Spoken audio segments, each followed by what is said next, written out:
Before we begin, if you enjoy cinematic mafia love stories filled with family, sacrifice, and unforgettable emotional moments, please like, subscribe, and share this video. Your support helps us bring more heartfelt stories to life. Now let's begin. Sometimes the people who promise to protect your family are the ones you should fear the most. I never believed those words until the morning I came home 2 days earlier than anyone expected. The road leading to the Whitmore estate stretched beneath a pale gray sky, and the iron gates opened without the usual greeting from security. Even before my car rolled to a stop beneath the old oak trees, something felt wrong. The mansion had always been alive with quiet movement. Gardeners trimmed hedges. Housekeepers crossed the marble foyer. Someone was always laughing softly in the kitchen because Natalie somehow convinced every employee they mattered. Today there was nothing except silence. My footsteps echoed through the entrance hall as the heavy front door closed behind me. "Natalie," I called, expecting her familiar voice to answer from somewhere upstairs. Nothing. The air smelled faintly of fresh paint and lavender, but beneath it lingered something colder that settled into my chest. My eyes drifted toward the grand staircase, and that's when I saw it. A tiny cream-colored baby sweater rested on the polished hardwood floor. One knitting needle still pierced the unfinished sleeve. Natalie had spent weeks making it with her own hands because she insisted our child deserved something no store could ever sell. She laughed every time she unraveled another crooked row, telling me perfection wasn't the point. Love was. I bent down and picked it up carefully. The soft yarn still held the warmth of sunlight from the nursery window where she liked to knit every afternoon. Then I noticed a single crimson stain no larger than a raindrop beside the sweater. My pulse stumbled. Could have been nothing. A scraped finger. A broken thread. But instinct whispered otherwise. "Where is Mrs. Whitmore?" I asked the first housekeeper I found standing near the dining room. Her eyes immediately dropped to the floor. "Sir, I don't know." She was lying. Everyone in this house suddenly remembered how interesting the marble tiles were. I walked farther inside, each room more unsettling than the last. The breakfast table still held Natalie's favorite ceramic mug. The tea inside untouched and cold. A book about newborn sleep routines lay open on the sunroom sofa with one of her handwritten notes tucked between the pages. She had planned to finish reading it today. She had planned to be here. I climbed the staircase 2 steps at a time until I reached the nursery. The door stood slightly open. My hand froze on the brass handle before I pushed it wider. The room looked as though hope itself had quietly packed its bags and left. The rocking chair sat crooked beside the window. Empty picture frames leaned against the wall. The framed ultrasound photograph that Natalie kissed every night was gone. Only the faint rectangle of dust-free paint remained where it had hung. My breathing turned shallow. This wasn't an accident. Someone had erased her from this room piece by piece. As I turned toward the hallway again, I heard slow, measured footsteps approaching. My mother appeared at the end of the corridor dressed as elegantly as always, her posture flawless, her expression calm enough to make the silence feel even heavier. She looked directly into my eyes, then at the unfinished sweater in my hands, and for one impossible second I realized she wasn't surprised to see me home early. It was almost as if she had been waiting for this moment all along. My mother folded her hands in front of her with the same perfect composure she had displayed at every charity luncheon and family gathering for as long as I could remember. Nothing about her expression suggested surprise, concern, or even curiosity. It was the look of someone who believed every decision she made had already been justified long before anyone questioned it. "You came home earlier than expected," she said softly. Her voice echoed through the hallway with unsettling calm. I tightened my grip on the unfinished sweater until the knitting needle pressed against my palm. "Where is Natalie?" I asked. She glanced toward the nursery behind me before returning her eyes to mine. "You should come downstairs first. You have been traveling for hours." "Where is my wife?" My words came out lower this time, quieter than I intended, but the silence surrounding us somehow made them heavier. She sighed almost sympathetically. "Declan, emotions are rarely useful when important family decisions have to be made." I stared at her, waiting for the familiar reassurance that never came. Instead, she walked past me with measured steps toward the sitting room as though this were an ordinary conversation about business accounts or holiday plans. I followed because every instinct told me the answers I feared were already waiting downstairs.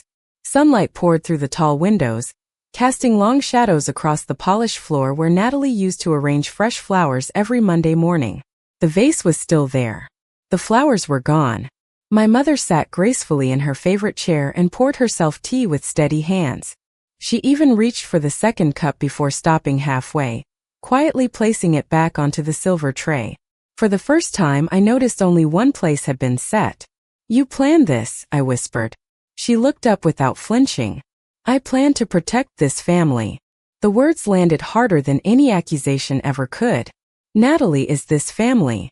She slowly shook her head. "Natalie is a distraction. She made you forget your responsibilities. You canceled meetings. You postponed negotiations. You spoke about moving away from this house. You were prepared to abandon generations of sacrifice because of feelings." I could barely recognize the woman sitting across from me.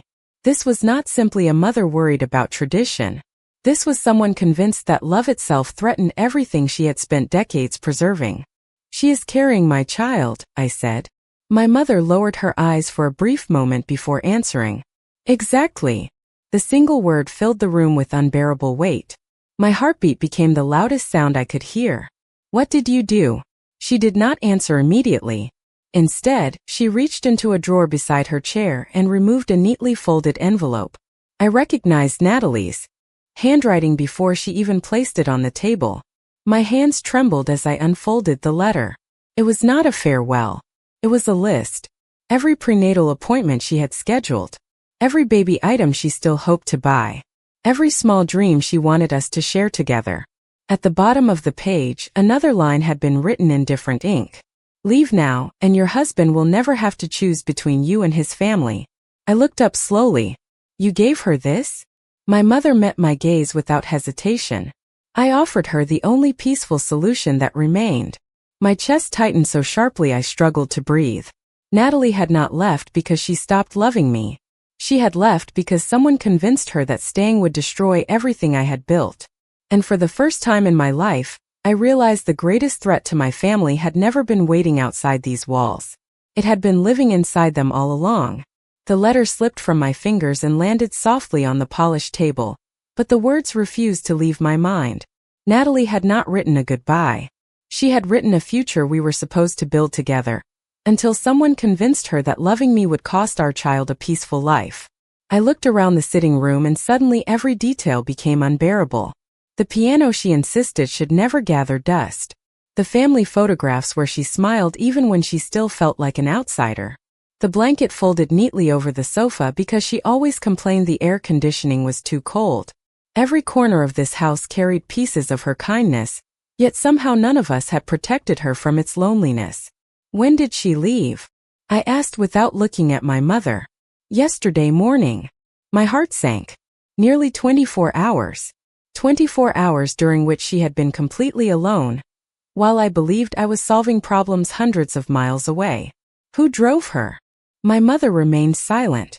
"Answer me." She insisted on leaving without creating a scene. I laughed quietly, but there was no humor in it. Natalie hated confrontation.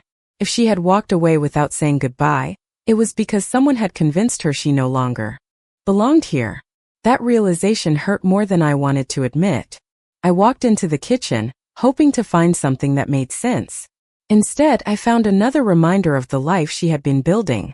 A handwritten grocery list sat beneath a ceramic magnet shaped like a lighthouse. Fresh fruit, whole grain bread, heartfelt, baby laundry detergent. At the bottom she had added one more note in small, careful letters. "Ask Declan if the nursery needs another bookshelf." My throat tightened. She had been planning next week while someone else had already been planning her departure. I opened the refrigerator almost without thinking. Containers were neatly labeled in her handwriting, because she always worried I skipped meals during business trips. There was homemade soup, sliced fruit, and a small chocolate cake with white frosting that read "Welcome Home." She had baked it before I changed my flight and returned early. She had expected me to walk through the front door smiling. Instead, she had already disappeared. Footsteps approached quietly behind me. It was Eleanor, the oldest housekeeper on the estate. She had worked here since before I was born, and for the first time in my life I saw fear in her gentle eyes. "Sir," she whispered, making certain no one else was nearby. "Mrs. Whitmore asked me not to tell you, but I cannot stay silent anymore." I turned toward her immediately. "Tell me everything." Tears filled her eyes as she glanced toward the hallway. Mrs. Natalie tried very hard to make peace. Every day. She believed if she was patient, your mother would eventually accept her. She never answered harsh words with harsh words. She kept hoping tomorrow would be different. Eleanor reached into the pocket of her apron and carefully unfolded a small receipt. It was from a neighborhood knitting shop 20 miles away. Natalie had purchased more cream-colored yarn only 3 days earlier. On the back, written in faint pencil, was a single address. "She asked me to keep this safe," Eleanor said softly. "She told me that if you ever came home and she was gone, you would know where to begin looking. She said you would understand why she could not ask you to choose. But I think, deep down, she always hoped you would come anyway." The address on the back of the receipt belonged to a small knitting shop in a quiet coastal town nearly 80 miles from the estate, a place Natalie had once mentioned after returning from a weekend architecture project. She had described it as peaceful, the kind of town where strangers still smiled at one another, and nobody hurried through life. At the time, I had barely looked up from my phone while answering another business call. That memory now settled over me like a weight I could not escape. I slipped the receipt into my wallet as though it were the most valuable thing I owned. "Thank you, Eleanor," I said quietly. Her eyes filled with relief, but she reached for my arm before I could leave. "There is something else, sir." I stopped. The morning she left, she did not cry until she reached the front gate. She spent nearly an hour sitting on the stone bench beside the fountain, because she kept hoping someone would tell her to stay. My chest tightened so painfully that I had to steady myself against the kitchen counter. Natalie had waited. Even after everything she had endured, she had still believed someone might choose her. I had not been there. That failure belonged to me, not anyone else. I walked quickly toward the garage, but another detail caught my attention as I passed through the foyer. The grandfather clock had stopped. Its hands rested at exactly 8:22. Natalie always wound that clock every Sunday evening, because she said every old house deserved someone who cared enough to keep its heart beating. I reached inside the cabinet and found the winding key exactly where she always left it. For a long moment, I simply held it in my hand. The mansion no longer felt like home. It felt like a museum preserving memories of someone who had quietly disappeared. Outside, the morning air carried the scent of fresh rain drifting in from the hills. My driver hurried toward the car, but I shook my head. "I will drive myself." He looked surprised but immediately stepped back. This was not a journey I could ask someone else to make for me. As the estate gates disappeared in the rearview mirror, my phone buzzed repeatedly with messages from executives, attorneys, and security advisors waiting for decisions only I could make. I silenced every notification. For years I had convinced myself that protecting the organization meant protecting the people I loved. Now I understood how easily ambition could disguise neglect. Nearly 2 hours later, the highway narrowed into quiet streets lined with family-owned diners, antique stores, and flower boxes hanging beneath white wooden windows. It was the opposite of the world Natalie had married into. Children rode bicycles without anyone watching from behind tinted windows. Couples carried grocery bags while laughing over ordinary conversations. It was simple, peaceful, the kind of place she had always dreamed about when she talked about raising our child. I parked across from the knitting shop and noticed the front display filled with handmade baby blankets in soft shades of cream, blue, and sage green. The small bell above the door chimed gently as I stepped inside. Warm wool, cedar shelves, and fresh coffee filled the air. Behind the counter, an elderly woman looked up from her knitting with kind gray eyes that lingered on my face for several quiet seconds. Then she smiled with unmistakable recognition. "You must be Declan," she said softly. "Natalie told me that if you ever found this place, it would mean your heart finally arrived before your pride did." The elderly woman placed her knitting needles on the counter, as though she had been expecting this conversation for days instead of minutes. She studied my face with quiet patience before walking toward a shelf filled with folded blankets and carefully removing a small cream-colored paper bag. My name was written across the front in Natalie's familiar handwriting. My heartbeat quickened. "She asked me to give this to you only if you came looking for her," the woman said gently. She hoped you never would have to, but she believed love deserved one last chance. My hands were unsteady as I opened the bag. Inside was another unfinished piece of the baby sweater, a tiny pair of knitted sleeves she had been working on, along with a folded note. Recognized the careful curves of her handwriting immediately. Declan, if you are reading this, then you came home sooner than I expected. I hope that means your heart told you something before anyone else did. Please do not blame yourself for everything. I made this choice because I could not bear the thought of our child growing up between people forced to choose sides every single day. I stopped reading for a moment and closed my eyes. Even now, Natalie was trying to protect me from guilt instead of protecting herself from pain. The woman quietly poured 2 cups of coffee and motioned toward a pair of wooden chairs beside the front window. Outside, families wandered along the sidewalk carrying fresh bread and flowers from the weekend market.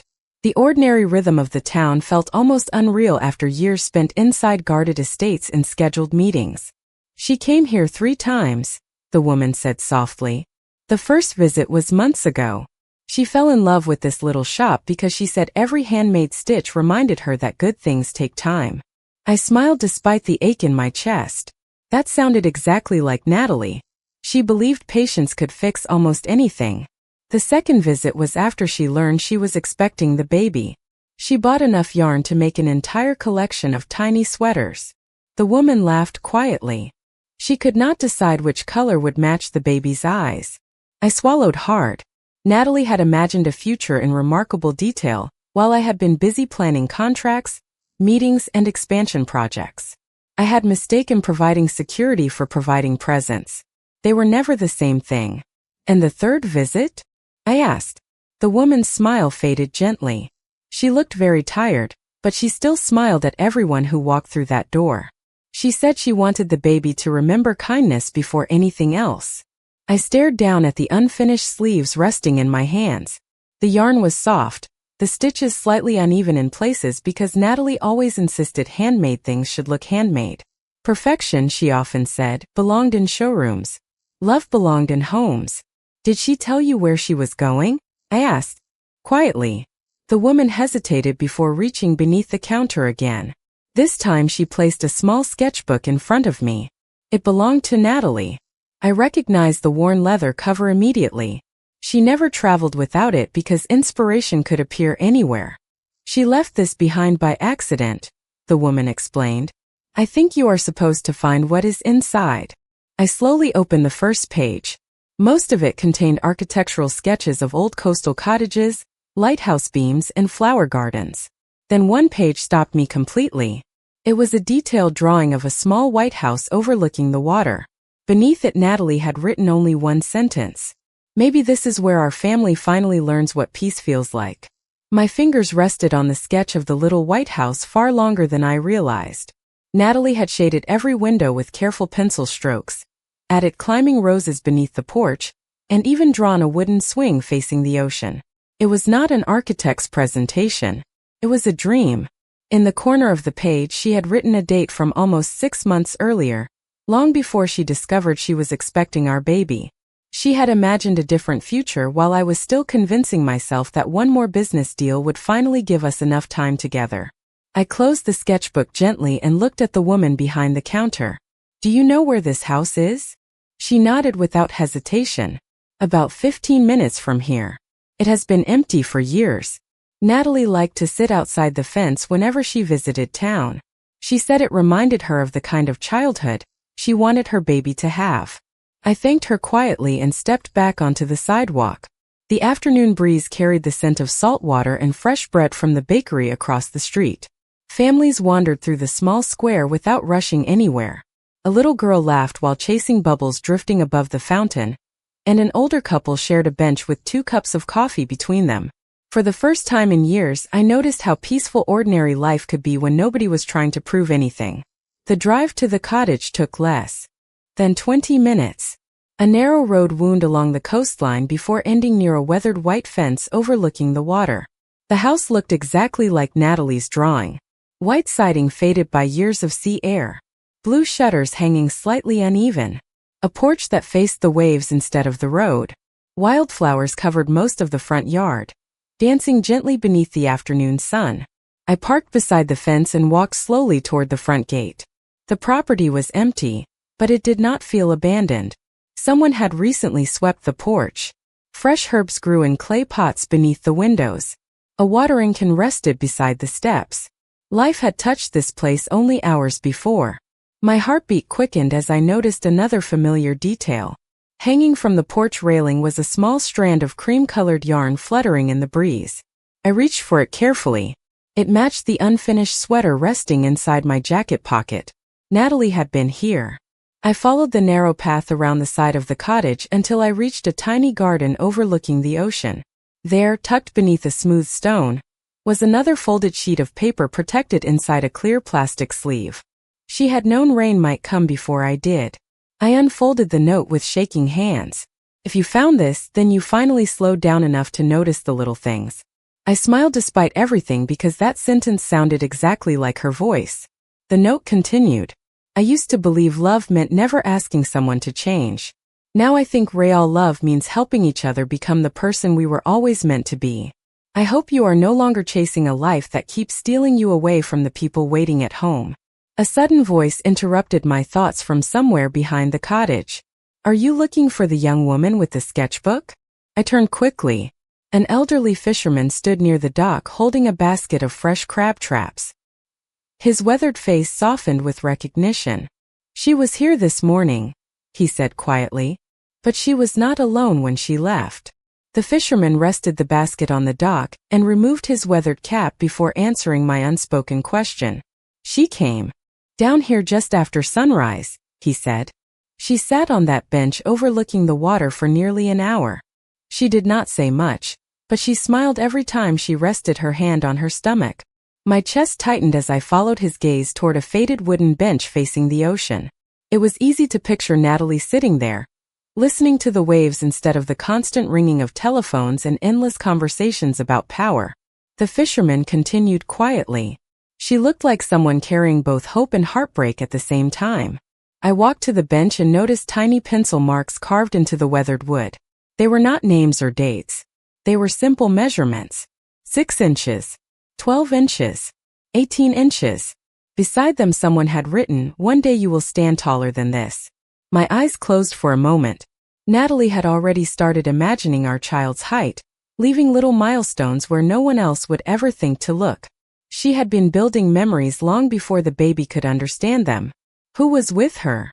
I finally asked. The fisherman smiled gently. A young woman. Red hair.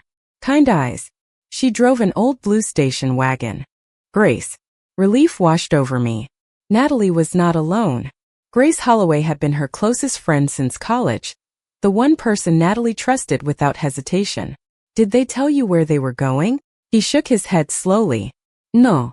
But before they left, your wife asked me something unusual. I looked at him carefully. She asked if I believed people could leave behind the life they were born into without losing themselves. He chuckled softly. I told her the ocean never asks where a river begins. It only welcomes the water when it arrives. Those words lingered in the air long after he finished speaking. Natalie had never wanted wealth or influence. She had wanted belonging. Somewhere along the way, I had mistaken giving her my last name for giving her a home. They had never been the same thing. The fisherman reached into his jacket pocket and handed me a small brass key attached to a faded blue ribbon. She asked me to give you this if you ever came asking. I turned the key over in my hand. Looked old, worn smooth by years of use. What does it open? The mailbox beside the old lighthouse at the end of Harbor Road. She said if you came this far, you deserve to know the rest. I thanked him before walking back toward my car. The road to the lighthouse followed the shoreline, winding between cliffs and quiet cottages where laundry swayed in the afternoon breeze. The farther I drove, the quieter my thoughts became. 4 years my life had been measured by schedules, deadlines, and responsibilities. Today it was measured by handwritten notes, unfinished knitting, and the places where Natalie had quietly left pieces of her heart behind. The lighthouse stood alone above the rocky coast, its white tower glowing beneath the late afternoon sun. Beside the entrance sat a small blue mailbox with chipped paint, and the number 17 carefully hand-painted across the front. My hands trembled slightly as I slid the brass key into the lock. Turned easily.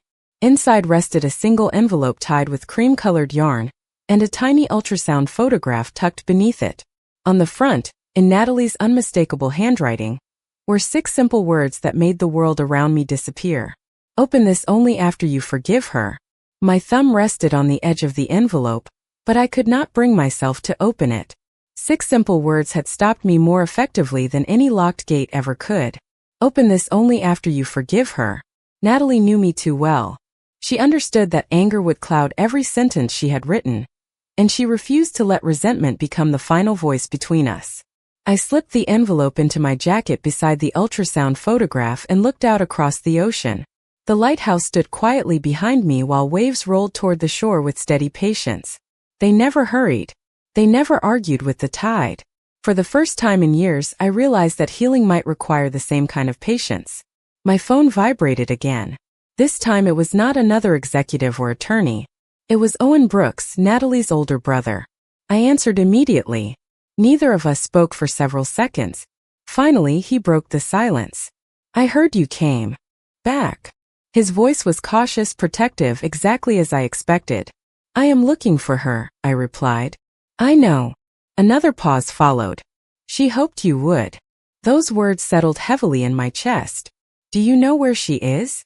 Owen exhaled slowly. If I did, I would not tell you unless I believed you understood why she left.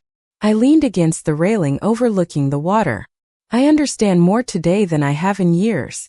Do you? He asked gently. Because Natalie never left to punish you. She left because she believed staying would force you to lose either your family or yourself. His words echoed everything I had begun to discover since returning home. I closed my eyes. I failed her. You stopped seeing the difference between protecting someone and being present for them. Owen answered. Those are not the same thing. We remained quiet for another moment before he spoke again. There is something you should know. She never stopped wearing her wedding ring. Emotion tightened my throat. Not once. Not once, he said. Even when she cried, she still defended you. She kept saying that one day you would finally come home without bringing the weight of your entire world through the front door. The call ended soon afterward, leaving me alone with the sound of the waves.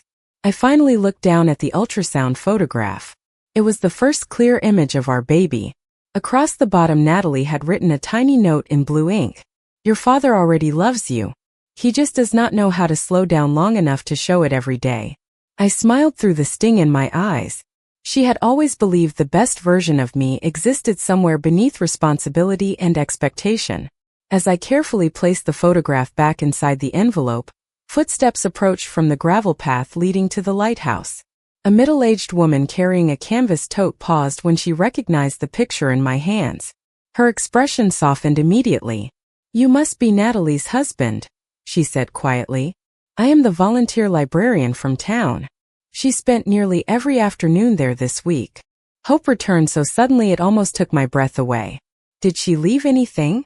The librarian nodded and reached into her bag before handing me a worn library card with Natalie's name printed across the front.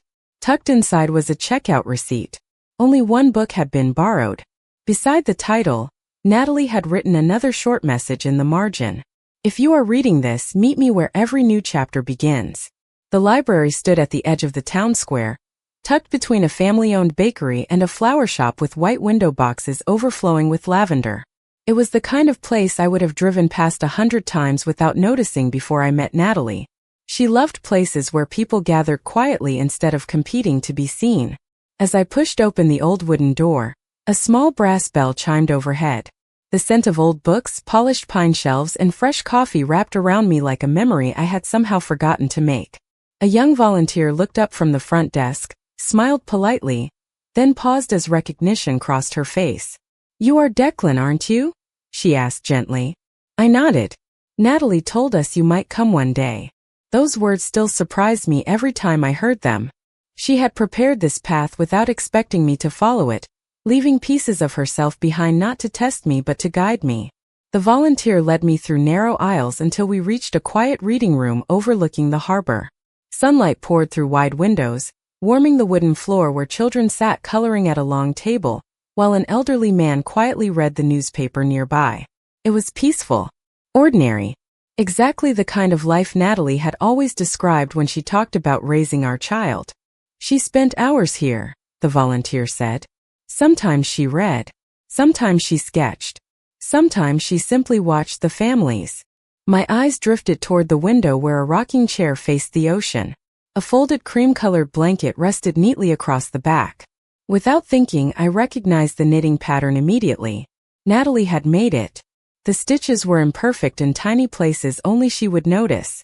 She once told me handmade things carried fingerprints, even after they left your hands. I walked over carefully and found a children's picture book resting on the chair. A small note marked the page where she had stopped reading. It said, "Every child deserves a home where they never wonder if they belong." I closed my eyes for a brief moment. That single sentence explained everything she had been protecting. She never wanted our baby to question whether love came with conditions. The volunteer quietly handed me a canvas folder tied with blue ribbon. She asked us to keep this safe until you arrived. Inside were architectural drawings unlike any I had ever seen. They were not luxury towers or private estates. They were plans for a community library, a daycare center, a neighborhood garden, and affordable family homes built around a shared courtyard. Across the final page Natalie had written, "Build places where people feel welcome before you build places that impress them." My throat tightened. For years I had measured success by expansion, influence, and reputation. Natalie had measured it by whether strangers felt safe enough to stay. Before I could say another word, an elderly librarian approached carrying a small cardboard box. "She forgot this yesterday," he said warmly. "She promised she would come back after her doctor's appointment." My heart skipped. "Yesterday?" He nodded. "Yes. The clinic is only 3 blocks away. She said she wanted to hear the baby's heartbeat one more time before making her final decision." I looked at the unopened box in my hands. Resting inside, beside a tiny pair of knitted baby socks, was an appointment card stamped with today's date and a time that had not passed yet. The appointment card felt impossibly light in my hand, yet it carried more weight than every contract I had ever signed. Today's date, 3:45 in the afternoon. I glanced at my watch. 3:28. If Natalie had kept the appointment, I still had a chance to find her. I thanked the librarian and hurried back outside, clutching the small cardboard box against my chest, as though it contained the fragile future I had nearly lost. The clinic stood only a few blocks away, tucked inside a restored brick building with flower boxes beneath every window and a hand-painted sign that simply read Harbor Family Health. There were no black cars waiting outside, no security guards, no symbols of power, only bicycles leaning against a wooden fence and parents helping young children climb the front steps. As I opened the door, a soft chime echoed through the reception area. A young receptionist smiled politely before looking at the appointment card in my hand. Her expression shifted almost immediately. "You are here for Natalie, aren't you?" I nodded, suddenly unable to trust my own voice. She lowered her eyes for a brief moment before speaking gently. "Please have a seat. Dr. Emily Carter will be with you in just a minute." Every second felt endless. Children's drawings covered one wall. A basket of picture books rested beside a small play area. Someone had placed fresh daisies on the reception desk. The room was ordinary in every possible way, and somehow that ordinary kindness made my mistakes feel even larger. I had filled our lives with extraordinary things while overlooking the simple moments Natalie treasured most. A few minutes later, a woman in her early 50s stepped into the waiting room wearing navy blue scrubs and a warm smile. "Mr. Whitmore?" she asked softly. I stood immediately. "Is Natalie here?" The doctor studied my face for several quiet seconds before answering. "She was." My heart sank again. "She left about 20 minutes ago." I looked toward the hallway, hoping she might still appear around the corner. She did not. "Is she all right?" The doctor's smile grew reassuring. "She and the baby are both healthy." Relief rushed through me so suddenly that I had to steady myself against the back of a chair.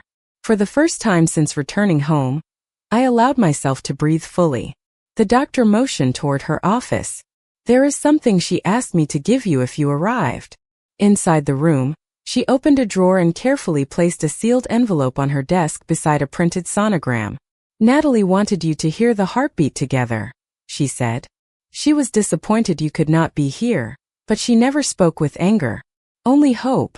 I looked at the sonogram, imagining the tiny life growing one day at a time. While I had been measuring success in entirely different ways, the doctor folded her hands. She told me something I have not forgotten. I looked up. What did she say? The doctor's eyes softened. She said that the father of her child had a generous heart. It was simply buried beneath too many responsibilities. Emotion closed my throat. Even after everything, Natalie had defended me to people who barely knew my name. Before I left, the doctor added one final thought. She did not ask whether you would find her. She asked whether, if you did, you would finally be ready to listen before trying to fix everything. As I slipped the unopened envelope into my jacket beside the others, the receptionist called out from the front desk. Mr. Whitmore. I turned. She held up a small knitted baby hat that someone had accidentally left behind. Sewn into the inside lining was a tiny fabric label with 5 handwritten words that immediately sent me running toward the door. Meet me where the tide returns. The road to the shoreline curved through tall seagrass that bent gently beneath the evening breeze, and with every mile my heartbeat grew louder than the engine. Meet me where the tide returns. Natalie always believed the ocean carried meaning. She once told me that no matter how far the water drifted away, it always found its way back. She used to smile whenever she said it, as though she hoped people could do the same. I finally understood what she meant. The beach was nearly empty when I arrived. The sun hovered low above the horizon, covering the water with streaks of gold that shimmered like scattered memories. Children chased seagulls near the pier while an elderly couple walked hand in hand along the shoreline. Life continued peacefully around me, completely unaware that mine had been quietly rebuilt over the past 2 days. I searched every direction until I noticed something familiar resting on a weathered driftwood bench. It was Natalie's sketchbook. My breath caught as I hurried toward it. There was no sign of her, only the worn leather cover gently moving beneath the ocean breeze. Inside, a single page had been folded carefully. I opened it with trembling hands. Instead of architectural drawings, I found a list. It was not a list of regrets. It was a list of promises she hoped our child would grow up believing. Home is where people listen before they judge. Love is measured by presence, not presence. Kindness is never weakness. Forgiveness takes courage. Family is built every single day. By the final line, I could barely see the words through the tears gathering in my eyes. Help your father remember these things when he forgets. A shadow stretched across the sand behind me. I turned so quickly that hope almost outran reason. It was Grace Holloway carrying 2 paper bags from a nearby bakery. Relief and caution crossed her face at the same time. She walked closer before stopping several feet away. She knew you would figure it out, Grace said quietly. She always believed you would. I searched behind her instinctively. Where is she? Grace hesitated. She asked me not to tell you unless I believed you came here for the right reason. I nodded slowly. Then ask me whatever you need to ask. Grace looked directly into my eyes.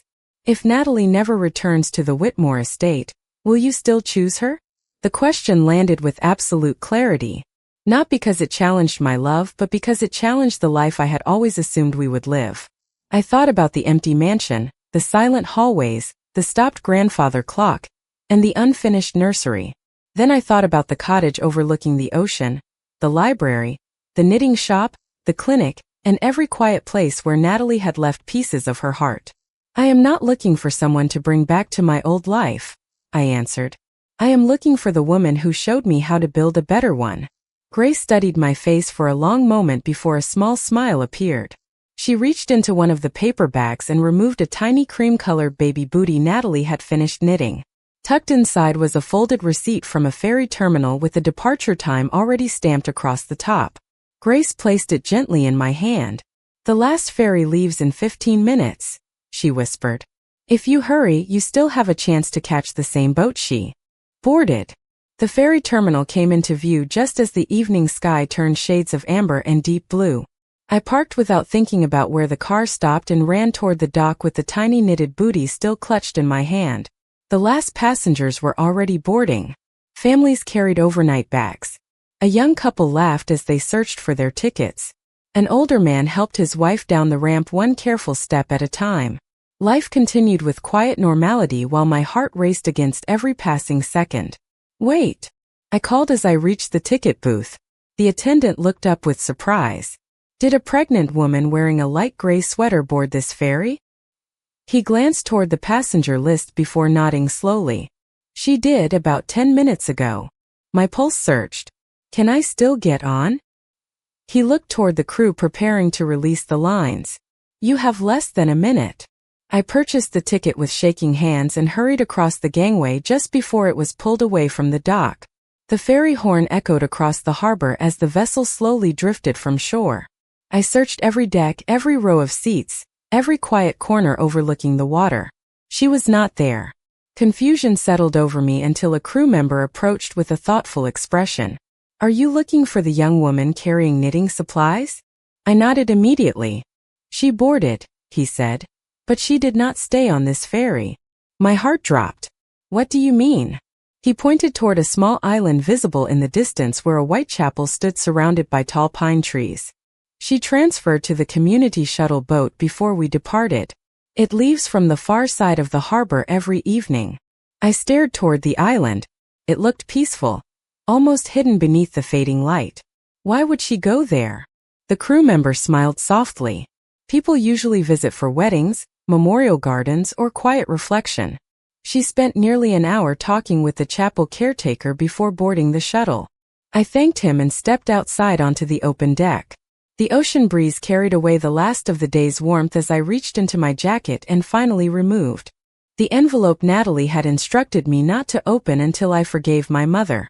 Somewhere between the knitting shop, the library, the clinic, and this ferry, forgiveness had quietly begun replacing resentment. I carefully broke the seal. Inside was a handwritten letter folded around another ultrasound picture. Her words were calm, steady, and unmistakably her.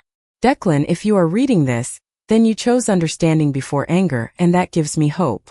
Please do not spend your life searching for someone to blame. My greatest wish is not for you to choose between your mother and me. It is for you to become the kind of father who teaches our child that compassion is stronger than pride. If we ever find each other again, promise me we will build a home where nobody has to earn love by being perfect." At the bottom of the page she had added one final sentence beneath a tiny sketch of the little white cottage by the sea. "Tomorrow morning when the first lighthouse bell rings, meet me where new families plant their first tree."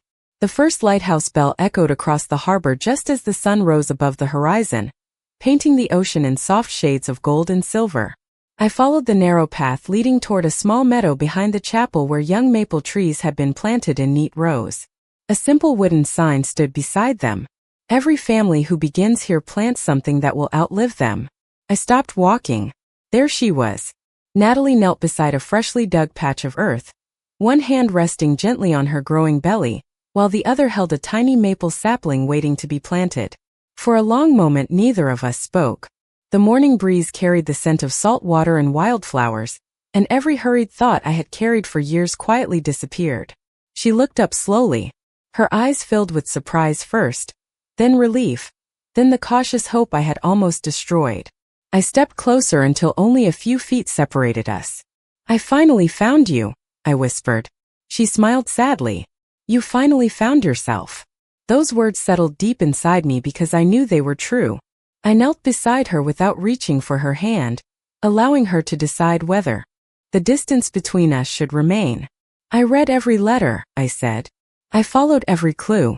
I listened to every person who loved you. They all told me the same thing." She tilted her head gently. "What was that?" I looked toward the small maple tree resting between us. "That I spent years trying to give you everything except the one thing you asked for. My time." Tears gathered in her eyes, but she did not look away. "I never wanted a perfect life, Declan. I only wanted a peaceful one." I nodded. "I know. And I cannot change yesterday. But I can choose every tomorrow." Slowly, I reached into my jacket and removed the unfinished baby sweater, the tiny sleeves, the knitted bootie, the ultrasound photographs, and every note she had left behind. I placed them carefully beside the sapling. "These carried me here," I said quietly. "They reminded me that a family is built one small act of love at a time." Natalie looked at the collection of memories, then gently picked up the unfinished sweater. You kept all of it. I will keep every reminder of the man I never want to become again. A quiet laugh escaped her through the tears.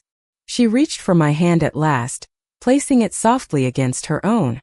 Then she guided it to the gentle curve of her stomach. A tiny movement answered beneath my palm. I could not stop smiling.